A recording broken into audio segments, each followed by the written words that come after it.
orang tuanya pendek banget, tapi kok bisa sih anaknya sampai setinggi itu gimana? Ini sebenarnya kakaknya udah jelasin di bawah ini. Jadi ada beberapa faktor yang memang harus kita perhatiin untuk kita program nambahin tinggi badan, terutama orang-orang yang lagi ngejar target ya, entah itu buat persyaratan kerja, mau daftar pendidikan, daftar apapun itu ya, daftar kedinasan atau apapun.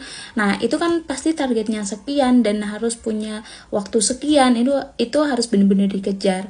Nah ketika kita sadar kita dari genetik yang kurang mendukung, seperti saya dulu karena memang saya dari genetik pun kurang mendukung, nah kita harus penuhin dari faktor selain genetiknya, yaitu apa? Nutrisi, gizi.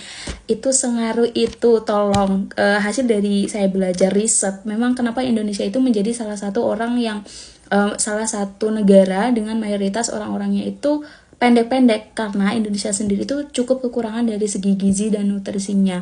Makanya kan kalau kita lihat juga banyak anak-anak yang mengalami kasus stunting juga gitu. Nah ini kakaknya juga udah jelasin ya di bawahnya, penuhin gizi dan nutrisi. Dan ini pun kesalahan saya dulu waktu saat saya program selama 3 tahun di umur 14, 15, 16. Udah konsumsi banyak susu, udah dimaksimalin dari olahraga, pola makan semuanya udah dijaga, tapi ternyata susu aja nggak cukup. Dan ya nutrisi itu ternyata nggak hanya sekedar susu. Akhirnya waktu itu selama 3 tahun nggak nambah sama sekali karena nutrisi gizinya nggak terpenuhin. Setelah itu saya program kembali di usia 18 tahun, kok alhamdulillah bisa nambah 2 cm dalam 1 minggu, karena saya benar-benar lengkapin dari segi nutrisinya.